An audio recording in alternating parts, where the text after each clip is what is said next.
Hi friends, welcome to Sneha Swad secret. ನಾನಿವತ್ತು ನಿಮಗೆ pineapple kesari bath ಹೇಗೆ ಮಾಡೋದು ಅಂತ ತೋರಿಸ್ತೀನಿ. ನೀವೆಲ್ಲರೂ ಮದುವೆ ಮನೇಲೆಲ್ಲ ತಿಂದಿರ್ತೀರಲ್ವ, ಎಷ್ಟು ತೆಳುಗೆ ಬಾಯಿಗೆ ಹಾಕಿದ್ರೆ ಕರಗೋಗೋ ಥರ ಇರುತ್ತೆ. ಅದೇ ಥರ ಕೇಸರಿ ಬಾತು ಪರ್ಫೆಕ್ಟಾಗಿ ಮನೇಲೆ ಹೇಗೆ ಮಾಡ್ಕೊಳ್ಳೋದು ಅಂತ ನಾನು ಇವಾಗ ತೋರಿಸ್ತೀನಿ. ಅದು ತೋರ್ಸೋಕ್ಕೆ ಮುಂಚೆ ಇನ್ನೂ ಯಾರು ನನ್ನ ಚಾನಲ್ಗೆ ಸಬ್ಸ್ಕ್ರೈಬ್ ಆಗಿಲ್ಲ, ಬೇಗ ಸಬ್ಸ್ಕ್ರೈಬ್ ಆಗಿ. ಇವಾಗ ಪೈನಾಪಲ್ ಕೇಸರಿ ಬಾತ್ ಮಾಡೋಕ್ಕೆ ಏನೇನು ಇಂಗ್ರೀಡಿಯೆಂಟ್ಸ್ ಬೇಕು ಅಂತ ನೋಡೋಣ. ಇವಾಗ ಪೈನಾಪಲ್ ಕೇಸರಿ ಬಾತ್ ಮಾಡೋಕ್ಕೆ ನೋಡಿ, ಒಂದು ಬೌಲಲ್ಲಿ ಸಣ್ಣದಾಗಿ ಕಟ್ ಮಾಡಿ ಇಟ್ಕೊಂಡಿದ್ದೀನಿ ಪೈನಾಪಲ್. ನೋಡಿ, ಒಂದು ಬೌಲಷ್ಟು ಪೈನಾಪಲ್ ತೊಗೊಂಡಿದ್ದೀನಿ. ಒಂದು ಸ್ವಲ್ಪ ದ್ರಾಕ್ಷಿ, ಒಂದು ಸ್ವಲ್ಪ ಗೋಡಂಬಿ, ಸಕ್ಕರೆ, ರವೆ, ಚಿರೋಟಿ ರವೆ ತೊಗೊಂಡಿದ್ದೀನಿ. ನಾನಿಲ್ಲಿ ಚಿರೋಟಿ ರವೆ ಯಾವ ಬೌಲಲ್ಲಿ ತೊಗೊಂಡಿದ್ದೀನಿ ಅದೇ ಬೌಲಲ್ಲಿ 1:2 ಥರ ಸಕ್ಕರೆ ತೊಗೊಂಡಿದ್ದೀನಿ. ನೀವು ಬೇಕಿದ್ರೆ 1.5 ಕಪ್ಪಷ್ಟು ಸಕ್ಕರೆ ಹಾಕೋಬೋದು. ಸ್ವೀಟ್ ಇಷ್ಟಪಡಲ್ಲ ಅಂತ ಅನ್ನೋರು, ಸ್ವೀಟ್ ಇಷ್ಟಪಡ್ತೀನಿ ಅನ್ನೋರು 1 ಬೌಲ್ ಚಿರೋಟಿ ರವೆಗೆ 2 ಬೌಲ್ ಸಕ್ಕರೆ ಹಾಕೋಬೋದು. ನಾನು ಇಲ್ಲಿ 2 ಬೌಲೇ ತೊಗೊಂಡಿದ್ದೀನಿ. ಹಾಗೆಯೇ ಏಲಕ್ಕಿ ಪೌಡರು, ಇಲ್ಲಿ ತುಪ್ಪ ತೊಗೊಂಡಿದ್ದೀನಿ. ತುಪ್ಪ ನಾನು ರವೆ ಯಾವ ಬೌಲಲ್ಲಿ ತೊಗೊಂಡಿದ್ದೀನಿ ಸೇಮ್ ಮೆಜರ್ಮೆಂಟ್ ಬೌಲಲ್ಲೇ ನಾನು ಅರ್ಧ ಬೌಲಷ್ಟು ತುಪ್ಪ ತೊಗೊಂಡಿದ್ದೀನಿ. ನೀವು ಬೇಕಿದ್ರೆ 1 ಬೌಲ್ ಫುಲ್ ತುಪ್ಪ ತೊಗೋಬೋದು, ಬಟ್ ನಾನು ಫುಲ್ ಇವತ್ತು ತುಪ್ಪದಲ್ಲಿ ಮಾಡ್ತಾ ಇಲ್ಲ. ಅರ್ಧ ಬೌಲ್ ತುಪ್ಪಕ್ಕೆ ನೋಡಿ, ಅರ್ಧ ಬೌಲ್ ನಾನು ಎಣ್ಣೆ ಮಿಕ್ಸ್ ಮಾಡ್ಕೊತಾ ಇದ್ದೀನಿ.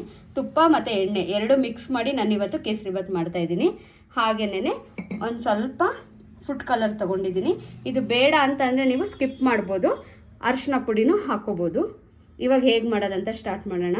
ನಾನಿಲ್ಲಿ ಒಂದು ಚಿಕ್ಕ ಪಾತ್ರೆ ಇಟ್ಕೊಂಡಿದ್ದೀನಿ. ಆ ಪಾತ್ರೆಗೆ ನೋಡಿ, ನಾನು ಮಿಕ್ಸ್ ಮಾಡ್ಕೊಂಡಿದ್ದೆ ಅಂತ ತೋರಿಸಿದ್ನಲ್ಲ, ಇದರಲ್ಲೇನೆ 2 ಸ್ಪೂನ್ ಅಷ್ಟು ನಾನು ಹಾಕೋತಾ ಇದ್ದೀನಿ ತುಪ್ಪನ. ಇದು ಹಾಕಿದ ತಕ್ಷಣನೇ ನೋಡಿ ಪೈನಾಪಲ್ ಹಾಕೋತಾ ಇದ್ದೀನಿ.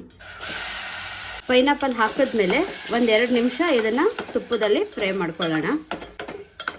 ಇವಾಗ ನೋಡಿ, 1-2 ನಿಮಿಷ ನಾನು ಇದನ್ನು ಚೆನ್ನಾಗಿ ಫ್ರೈ ಮಾಡ್ಕೊಂಡಿದ್ದೀನಿ. ಈ ಟೈಮಲ್ಲಿ ನಾನು 1-2 ನಿಮಿಷ ಆದ ತಕ್ಷಣನೇ ನಾನು ನೋಡಿ, ಇದು ನೀರು ಬಿಡ್ತಾ ಇದೆ ಆಲ್ರೆಡಿ. ಇದು 1-2 ನಿಮಿಷ ಆದ ತಕ್ಷಣವೇ ನಾನು ಯಾವ ಬೌಲಲ್ಲಿ ಪೈನಾಪಲ್ ತೊಗೊಂಡಿದ್ದೆ ಅದೇ ಬೌಲಲ್ಲಿ ನಾನು ರವೆ ತೊಗೊಂಡಿದ್ದೆ ಅಲ್ವಾ, ನೋಡಿ ಈಗ ಅದಕ್ಕೇ ಅದೇ ಬೌಲಲ್ಲಿ ನಾನು ನೀರು ಹಾಕ್ತಾಯಿದ್ದೀನಿ. 1 ಬೌಲ್ ಚಿರೋಟಿ ರವೆಗೆ 2 ಬೌಲ್ ಥರ ನೀರು ಹಾಕೋಬೇಕು. ಬಟ್ ಅದೇ ಕೇಸರಿ ಬಾತ್ ಸ್ವಲ್ಪ ತೆಳ್ಳಗಿದ್ರೆ ಚೆನ್ನಾಗಿರುತ್ತಲ್ವ, ಅದಕ್ಕೆ ನಾನೀಗ 3 ಬೌಲ್ ನೀರು ಹಾಕೋತಾ ಇದ್ದೀನಿ. ಇವಾಗ ನೋಡಿ, ನೀರು ಹಾಕಾದ್ಮೇಲೆ ಚೆನ್ನಾಗಿ ಒಂದ್ಸಲ ಮಿಕ್ಸ್ ಮಾಡಿ ಇದನ್ನು ಒಂದು 5-6 ನಿಮಿಷ ಕುದಿಯೋಕ್ಕೆ ಬಿಡೋಣ. ಇದು ಕುದಿಯೋಷ್ಟರಲ್ಲಿ ನಾನು ಇವಾಗ ಇದನ್ನೇನು ಮಾಡ್ತಾ ಇದ್ದೀನಿ ಅಂದರೆ, ಪಕ್ಕದ ಸ್ಟವ್ಗೆ ಇಟ್ಕೋತಾ ಇದ್ದೀನಿ. ಇದು ಈ ಸ್ಟವಲ್ಲಿ ಕುದೀತಾ ಇರಲಿ. ನಾನು ಈ ಸ್ಟವ್ಗೆ ಒಂದು ಪ್ಯಾನ್ ಇಟ್ಕೋತೀನಿ. ಇವಾಗ ನೋಡಿ, ಈ ಪ್ಯಾನ್ ಬಿಸಿ ಆದಮೇಲೆ ನಾನು ಇವಾಗ ತೋರಿಸಿದ್ನಲ್ಲ ಈ ತುಪ್ಪ ಎಲ್ಲ ಹಾಕೋತಾ ಇದ್ದೀನಿ. ನೋಡಿ, ತುಪ್ಪ ಕಾದ್ಮೇಲೆ ಗೋಡಂಬಿ ಹಾಕ್ತಾ ಇದ್ದೀನಿ. ಗೋಡಂಬಿ ಹಾಕಿ 1-2 ನಿಮಿಷ ಫ್ರೈ ಮಾಡೋಣ. ಇವಾಗ ನೋಡಿ, ದ್ರಾಕ್ಷಿ ಹಾಕ್ತಾ ಇದ್ದೀನಿ. ದ್ರಾಕ್ಷಿ ಹಾಕಿ 1-2 ನಿಮಿಷಕ್ಕೇ ನೋಡಿ ದ್ರಾಕ್ಷಿ ಎಲ್ಲ ಚೆನ್ನಾಗಿ ಫ್ರೈ ಆಗಿದೆ. ನೋಡಿ, ಹಳ್ತಾ ಇದೆ. ಈ ಟೈಮಲ್ಲಿ ನಾನು ಚಿರೋಟಿ ರವೆ ಹಾಕೋತಾ ಇದ್ದೀನಿ. ಹೈ ಫ್ಲೇಮ್ ಇಟ್ಕೋಬೇಡಿ, ಚಿರೋಟಿ ರವೆ ಎಲ್ಲ ಬೇಗ ಕಪ್ಪಾಗ್ಬಿಡುತ್ತೆ. ಲೋ ಫ್ಲೇಮ್ ಇಟ್ಕೊಂಡೆ ನೋಡಿ ತುಪ್ಪದಲ್ಲಿ ಚೆನ್ನಾಗಿ ಹುರ್ಕೊಳ್ಳಿ. ನಿಮಗೆ ಗೊತ್ತಾಗುತ್ತೆ ಆಗಿದೆ ಅಂತ ಹೇಳ್ಬಿಟ್ಟು, ಯಾಕಂದರೆ ರವೆ ಅಲ್ವಾ, ರವೆ ಹಳ್ಳುತ್ತೆ, ನಿಮಗೆ ಕಾಣಿಸುತ್ತೆ. ನಾನು ತೋರಿಸ್ತೀನಿ. ಅಲ್ಲಿವರೆಗೆ ಎಷ್ಟೊತ್ತಂದರೆ ಒಂದು 5 ನಿಮಿಷನಾದರೂ ನೀವು ಮೀಡಿಯಮ್ ಫ್ಲೇಮಲ್ಲೇ ಚೆನ್ನಾಗಿ ಫ್ರೈ ಮಾಡಬೇಕು. ನೋಡಿ, ನಿಮಗೆ ಕಾಣಿಸ್ತಾ ಇರ್ಬೋದು, ಹೀಗೆ ಮಾಡಿದ್ರೆ ಎಲ್ಲ ತುಪ್ಪ ಎಣ್ಣೆ ಎಲ್ಲ ಮೇಲೆ ಬಂದಿದೆ. ಈ ಟೈಮಲ್ಲಿ ನಾವೇನು ಮಾಡಬೇಕಂದ್ರೆ, ಇದಕ್ಕೆ ಒಂದು ಸ್ವಲ್ಪ ನಾನು ಆವಾಗಲೇ ತೋರಿಸ್ತಾ ಇಲ್ವಾ ನಿಮಗೆ, ಫುಡ್ ಕಲರ್ ಹಾಕೋಣ. ಒಂದು ಸ್ವಲ್ಪ ಹಾಕ್ಬಿಟ್ಟು ಮತ್ತೆ ಮಿಕ್ಸ್ ಮಾಡೋಣ. ಇವಾಗ ನೋಡಿ, ಇದು ಕುದೀತಾ ಇದೆ ಅಲ್ವಾ, ಈ ಟೈಮಲ್ಲಿ ನಾನು ಸಕ್ಕರೆ ಹಾಕ್ತೀನಿ. ಸಕ್ಕರೆ ಹಾಕಿ 1-2 ನಿಮಿಷ ಸಕ್ಕರೆ ಕರಗೋವರೆಗೆ ಇದನ್ನು ಕುದಿಸ್ಕೊಳ್ಳೋಣ. ಇವಾಗ ನೋಡಿ, ಸಕ್ಕರೆ ಚೆನ್ನಾಗಿ ಕರಗಿದೆ. ಇವಾಗ ನಾನು ಸ್ಟವ್ ಆಫ್ ಮಾಡ್ಕೊತೀನಿ.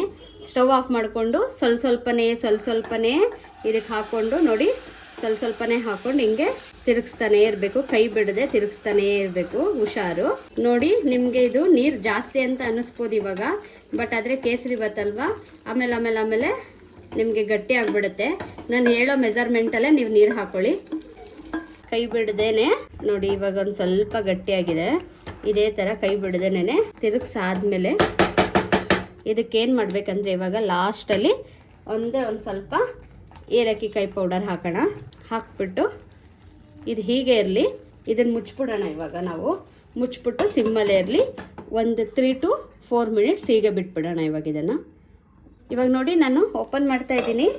2 ನಿಮಿಷ ಆಗಿದೆ. ನೋಡಿ ಎಷ್ಟು ಪರ್ಫೆಕ್ಟಾಗಿ ಆಗಿದೆ ಕೇಸರಿ ಬಾತ್, ಸೂಪರಾಗಿ ಆಗಿದೆ. ನೋಡಿ, ಒಂದ್ಸಲ ಏಲಕ್ಕಿ ಕಾಯಿ ಪುಡಿ ಹಾಕಿದ್ವಿ ಅಲ್ವಾ, ಕ್ಲೀನಾಗಿ ಒಂದು ಕಡೆಯಿಂದ ಮಿಕ್ಸ್ ಮಾಡಬೇಕು. ನೋಡಿ, ಒಂದು ಸ್ವಲ್ಪನೂ ಪಾತ್ರೆ ಗಂಟಿಲ್ಲ. ಒಳ್ಳೆ ಬಾಯಿಗೆ ಹಾಕಿದ್ರೆ ಕರ್ಗೋಗೋ ಥರ ಇದೆ ಕೇಸರಿ ಬಾತು.